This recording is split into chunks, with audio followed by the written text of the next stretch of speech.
오늘 말씀은 애통하는 자는 복이 있나니 저희가 위로를 받을 것이미요 라고 하는 이 한 절의 말씀입니다. 그리고 야고보 사도가 이야기했던 애통하고 슬퍼하고 근심하여라, 이것이 마지막 시대에 너희가 해야 할 일들이라 라는 이러한 말씀을 통해서 오늘 말씀을 살펴봅니다. 세상 사람들은 속에 막 분노가 일어나고 때로는 서운함이, 때로는 여러 가지 복잡한 감정이 일어날 때 어떡하지요?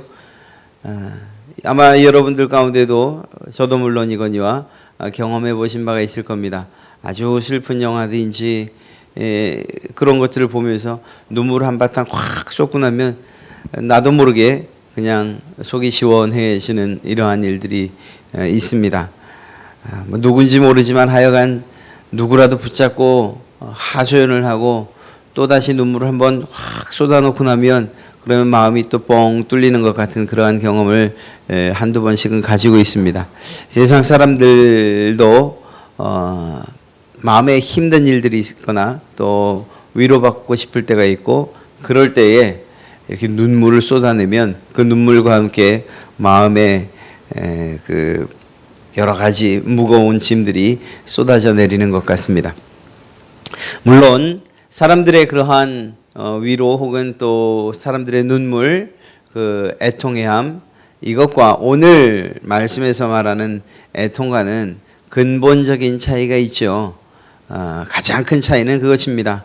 사람들이 드라마를 보거나 혹은 슬픈 영화를 보거나 사람들의 품에 안겨서 엉엉 우는 것, 그것은 사실은 정확히 말하면 자기 앞에서 자기가 우는 거지요. 그렇습니다. 그러나 오늘 말씀에 나오는 애통, 이 애통은 내 앞에서도 다른 사람 앞에서도 그것이 아니고 하나님 앞에서 우는 그러한 애통이요 눈물인 줄로 믿습니다. 그래서 위로자가 바로 하나님이 되어주신다 약속하신 것이고, 그것이 우리에게 복이 된다고 하는 거죠. 여러분, 애통하는 자가 복이 있나니 위로를 받을 것이며 라고 그렇게 말하고 있습니다. 그러나 더 정확하게 이야기하면 애통하는 자는 위로받으니 복 있는 자입니다, 이렇게 보는 게 맞아요. 그러니까 애통하는 것과 위로받는 것을 떨어뜨려서 생각해서는 안 되는 거죠. 모든 팔복이 다 마찬가지입니다. 세상 사람들이 지금도 마찬가지고 예전에도 마찬가지였지만 가면 쓰기를 굉장히 좋아합니다. 그래서 다른 사람들 앞에서 내 부끄러움이나 내 수치나 혹은 내 슬픔을 드러내는 것들에 대해서 잘 하질 않아요. 익숙하지도 않을 뿐만 아니라 그것이 무엇인가 나의 약점을 드러내는 것처럼 보이기 때문에 좀처럼 이렇게 눈물을 흘리거나 아니면 내 약한 모습을 보이거나 하는 이러한 일들을 하려고 하지 않는다는 것입니다. 그러나 한꺼풀만 돌이켜보고 또 그 가면을 벗고 나면 그 안에는 온갖 세상의 근심이나 슬픔이나 아픔, 이러한, 그래서 눈물 자국이 꽉 이렇게 찬 그런 모습을 드러낼 수밖에 없다는 것입니다. 어떤 사람들은 가난 때문에 울고요. 또 어떤 사람은 정말 사람들과 사람들 사이에서 부딪히는 문제들 때문에, 어떤 사람은 사업 때문에, 이 눈물 자국들이 한둘이 아니라는 것이죠. 그럼에도 불구하고 세상 사람들 앞에서 그 눈물을 보이면 위로는커녕 오히려 약하다고, 이렇게 핀잔을 들지 않을까 하는 그러한 두려움 때문에 모든 사람들이 가면을 하나씩 쓰고 사는 시대가 바로 지금 아니겠습니까? 감사한 것은 주님께서 내 앞에 올 때는 그 가면을 벗으라는 거예요. 내 앞에 나와서 나에게 기도할 때에는, 나와 만날 땐 제발 그것 좀 벗으라고 이야기하는 것입니다. 네가 가지고 있는 모습 그대로 눈물이 나냐? 그러면 울라는 것이고, 마음이 찢어지냐? 그러면 표현하라는 것입니다. 주님이 그것을 몰라서 그럴 리가 있겠습니까? 하나님께서 어떤 분이신데 여러분이 마음속에 부담을 가지고 있는지 아픔을 가지고 있는지 이런 것들을 모르시겠습니까? 그렇지 않죠. 여러분이 아무리 웃으면서 예배를 해도 여러분의 심령 상태나 여러분들이 무슨 생각을 하는지 하나님께서 모르실 리가 있냐고요. 그럼에도 불구하고 주님은 우리에게 말씀하셔요. 다른 사람들 앞에 가서 울지 말고 내 앞에 와서 울어라. 이렇게 말씀하고 계시는 것입니다. 사실 애통이라는 것 자체가 가슴이 찢어지도록 슬퍼하는 것이 애통 아닙니까? 그런데 이러한 애통하는 자가 복이 있다고 하는 말씀부터가 정말 이해가 되지 않는 말이에요. 애통이라는 것은 무엇인가 가슴으로부터 뭔가 끊어질 듯한 그런 아픔을 느끼면서 우는 것을 말하는데 이것이 어떻게 복이 되는가? 예수님께서 분명하게 말씀하시죠. 애통에서 눈물을 흘리는 자 그가 나의 위로를 받을 것이니 그가 복 있는 자다라고 말입니다. 사랑하는 성도 여러분, 예수님이 말씀하신 그러한 복 받을 만한 그 애통이 과연 무엇인지 우리 함께 살펴보며 은혜를 이 시간 나누고자 합니다. 무엇 때문에 우리는 애통해야 하는가라는 질문으로 바꿔 이야기할 수 있을 것입니다. 첫째는 여러분도 알고 저도 다 아는 겁니다. 우리의 약함 때문에 우리는 애통해야 할 줄로 믿습니다. 모든 사람들이 힘을 가지고 있고 능력을 가지고 있고 그리고 또 그것 때문에 충분히 살아갈 만하다고 이야기합니다. 그러나 그렇지 않습니다. 모든 사람들이 강하다고 말하지만 그러나 실제로는 약함을 가지고 살아간다는 것입니다. 어찌 보면 모든 사람들이 다 한 가지씩은 인생에 있어서 한 가지씩은 약점을 가지고 살아가고 있고 그것은 누구에 의해서도 채워지지 않는 약함으로 그렇게 드러나는 경우가 너무나 많습니다. 슬픔이 없는 인생이 단 한 사람도 없다는 것입니다. 그 이유는 다르겠지만 어떤 사람은 자기의 몸 때문에 또 혹은 질병 때문에 혹은 아까 말씀드린 대로 가난 때문에 또 혹은 자기 자식 때문에 부모 때문에 어느 한 가지 때문에 슬퍼하며 눈물 없이 살아가는 눈물을 평생 흘리며 살아갈 수밖에 없는 이런 한 가지씩은 다 가지고 있다는 것입니다. 누구나 하나님 앞에 설 때에 나는 모든 면에 있어서 만족스럽습니다. 내가 흘릴 눈물이 없습니다. 나는 주님께서 주님 앞에서 늘 웃을 수 있습니다라고 말할 수 있는 그런 사람이 단 한 사람도 없다는 것입니다. 저 사람을 보면서 저 사람은 참 안타깝습니다. 참 불쌍합니다. 이렇게 말하지만 실제로는 그러한 이야기가 나에게 적용되는 거예요. 나에게. 하나님 앞에 서서 우리의 모습을 우리가 스스로 이렇게 들여다보면 얼마나 이렇게 연약하고 부족한 존재인지를 우리가 발견할 수밖에 없다는 것이죠. 문제는 그거예요.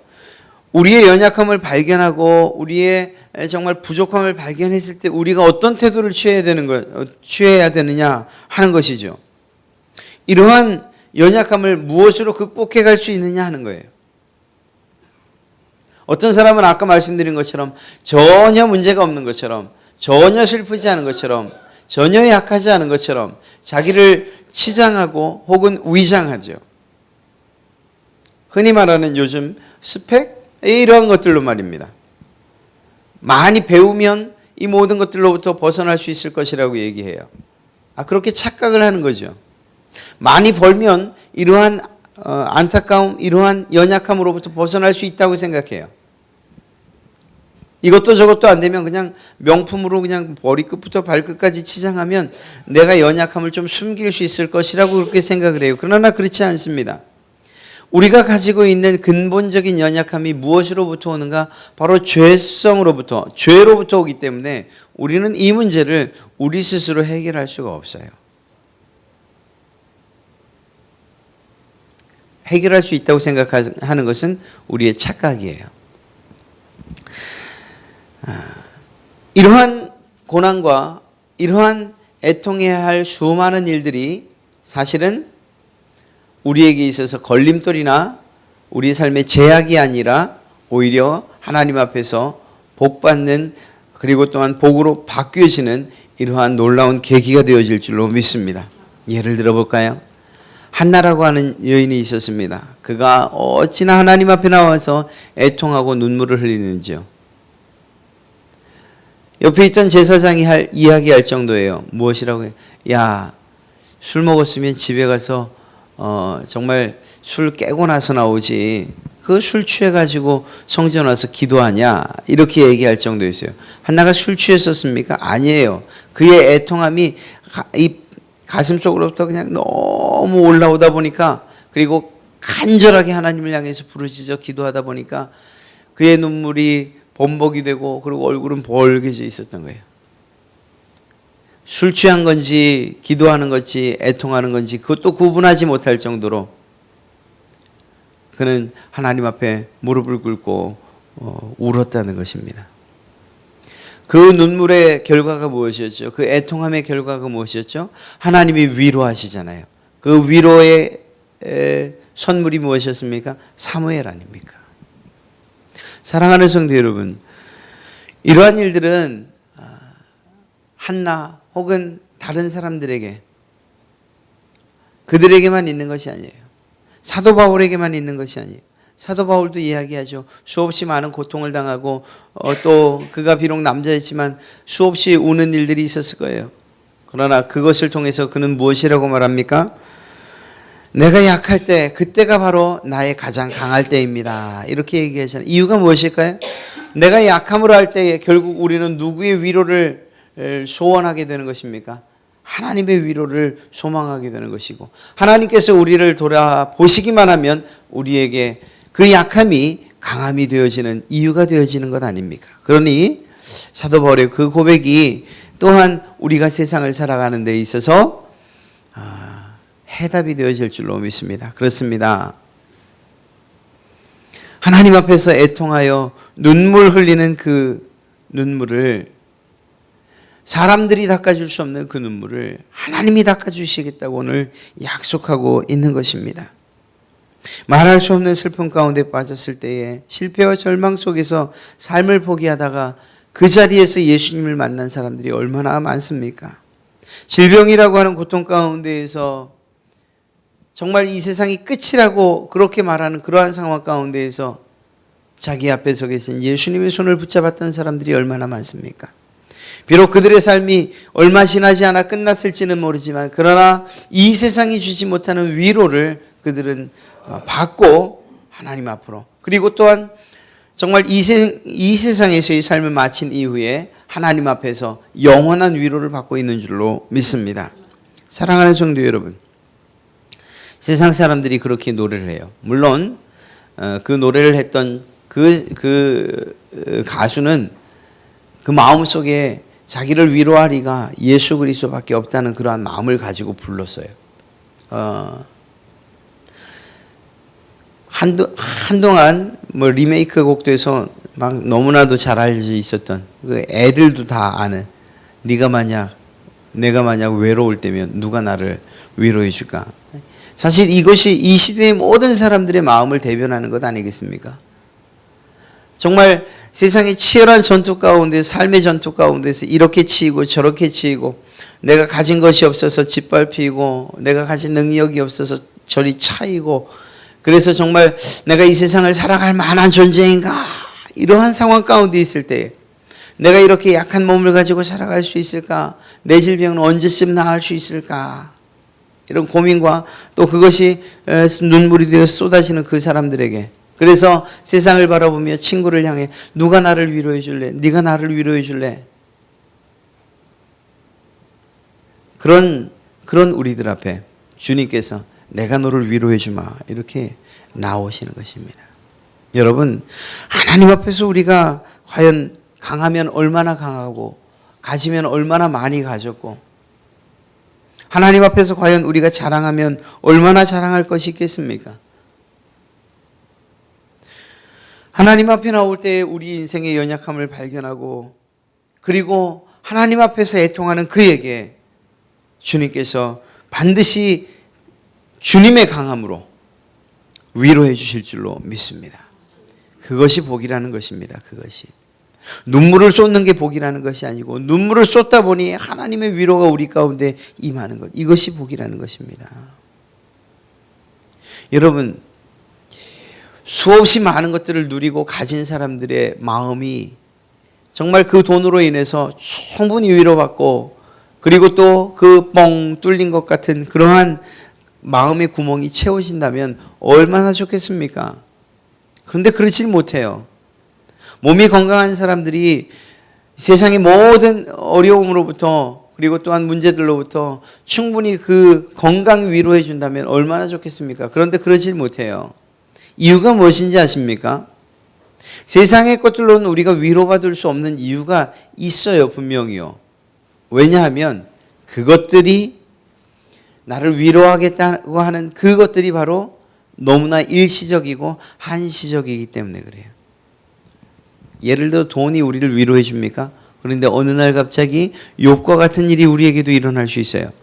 그래서 내가 전폭적으로 내가 위로받고자 했던 그 돈이 내 손에서 다 사라질 때가 있다는 거예요. 그러면 우리는 더 이상 위로받을 것이 없어요. 우리는 나를 위로할 것이 없다고 생각할 수밖에 없어요. 그리고 무너지는 거예요. 성공이요? 또는 명예요? 모든 것들 말입니다. 어떤 사람이 명예를 위해서 죽음을 택하는 일들이 얼마나 많습니까? 이유가 뭐죠? 그것으로부터 위로를 받았기 때문이에요. 그런데 그것이 더 이상 나를 위로하지 못한다고 생각할 때 그는 극단적으로 죽음을 선택할 수밖에 없는 거예요. 세상의 모든 사람들이 다 그렇습니다. 세상의 모든 나를 위로하는 것들이, 세상의 위로들이 다 그렇습니다. 그것들을 의지하고 그것들이 나를 위로해 줄 수 있을 것 같지만 그러나 그것들조차도 세상에선 사라지는 것들이라는 것입니다.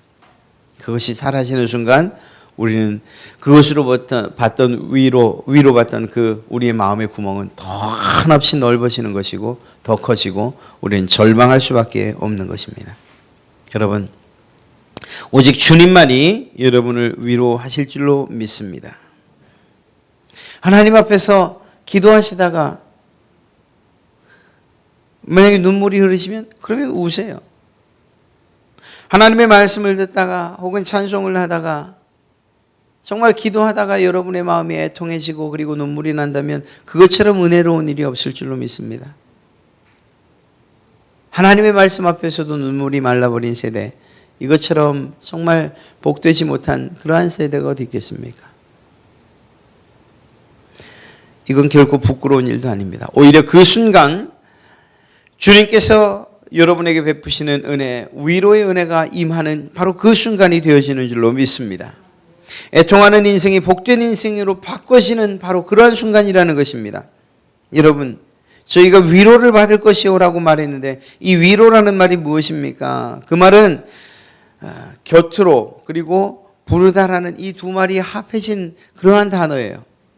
주님께서 여러분 애통하는 자를 불러주시는 거예요. 주님의 곁으로 말입니다. 여러분이 하나님 앞에서 눈물을 흘리는 바로 그때에 하나님이 여러분을 불러주시는 거예요. 바로 하나님 당신 곁으로 말입니다. 함께 있자고 이야기하시는 것, 그것이 바로 위로입니다. 세상 사람들도 위로한다고 할 때 함께 있는 그러한 위로를 우리가 받아요. 그런데 무엇이 문제죠? 그도 또한 바로 떠나간다는 거예요. 위로하고 떠나간다는 거예요. 떠나가면 슬픔이 다시 찾아오죠. 물론 힘이 됩니다. 예를 들어서 이렇게 상을 당했다거나 또 슬픈 일을 만난 친구들 우리가 가서 위로해야 돼요. 그들이 충분히 위로를 받기 때문이죠. 제가 장례를 집례하면서도 그런 얘기를 해요. 지금은 이 사람 와서 위로하고 저 사람 와서 위로하고 같이 울어주고 슬퍼해주고 하니까 괜찮죠. 그런데 지금이 문제가 아니고 이제 집에 가시면 슬픔이 또 그리고 마음의 고통이 더 커질 겁니다. 그래서 주님의 위로가 필요합니다. 이렇게 이야기를 합니다. 사실입니다. 사람들의 위로가 한시적이라는 것, 그냥 얼굴과 얼굴 마주 보다가 고개만 돌이키면 그 다음부터 나를 위로할 사람이 사라지는 거예요. 그러나 주님께서 말씀하시죠. 내가 너를 위로한다. 그 말씀은 무슨 말입니까? 곁으로 부르시는 거예요. 주님 곁으로. 그래서 주님이 함께 있어 주마라고 약속하시는 바로 그 약속이 위로라는 것입니다.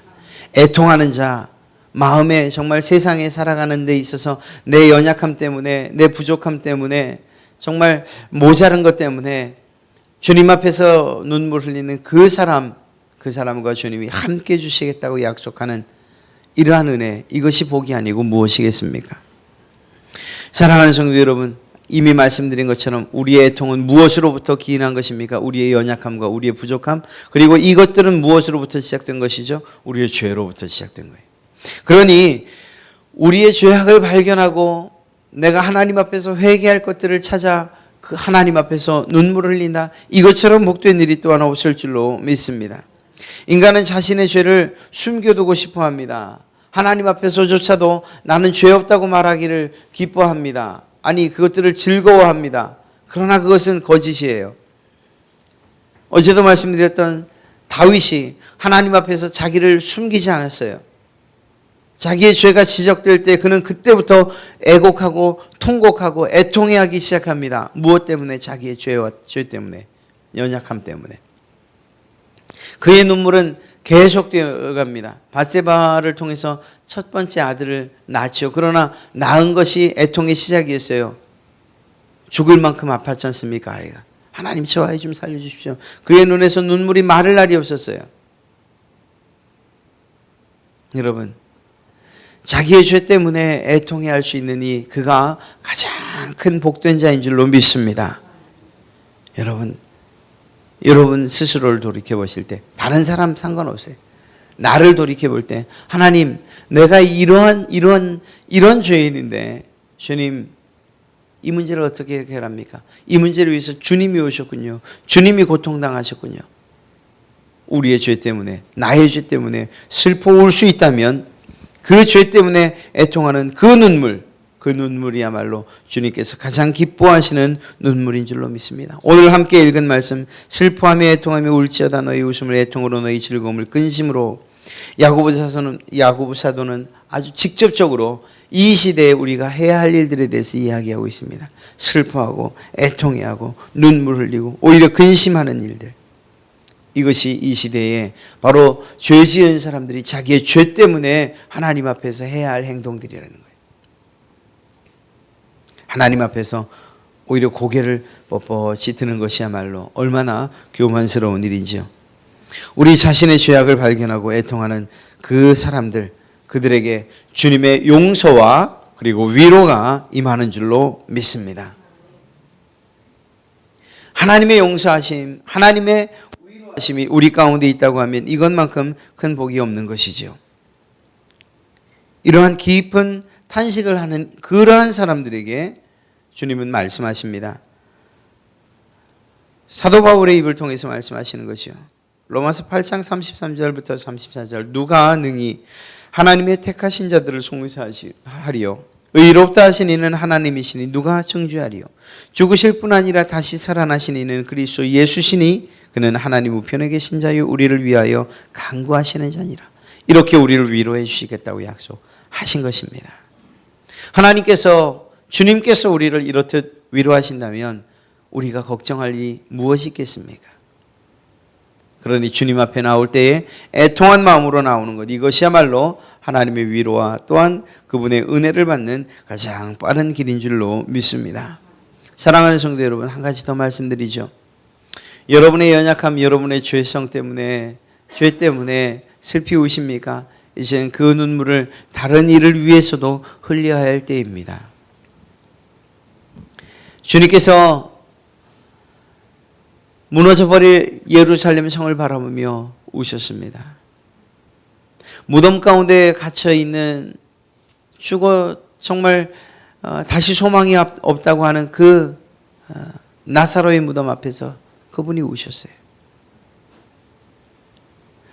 주님의 눈물이 정말로 아름답고 귀한 이유가 무엇입니까?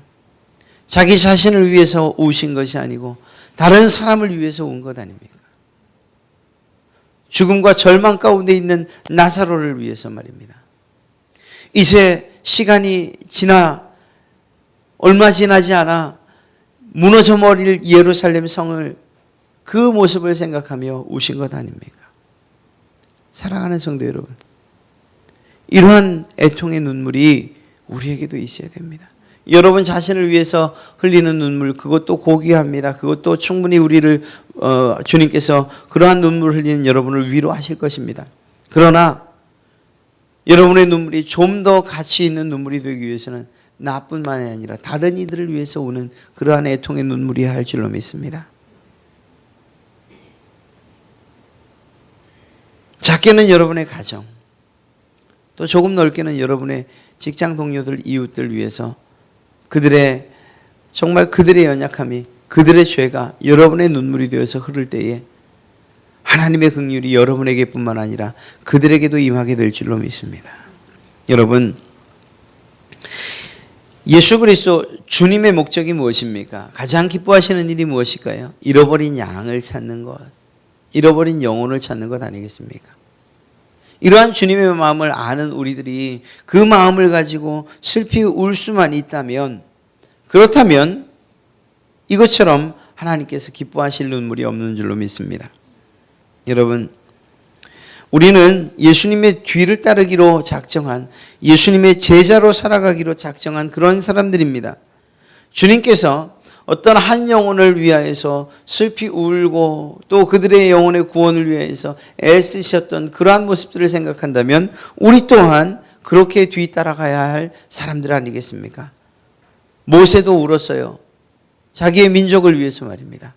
하나님, 차라리 내가 구원받지 않는 한이 있어도 이 백성, 이 민족, 이 나라를 구원해 주십시오 말입니다. 사도 바울도 마찬가지였어요. 자기의 동족의 구원을 위해서 자기의 몸이 제물로 드려지는 것, 그거 결코 아깝지 않다고 말하며 슬피 울며 애통했던 자가 바로 사도 바울 아닙니까?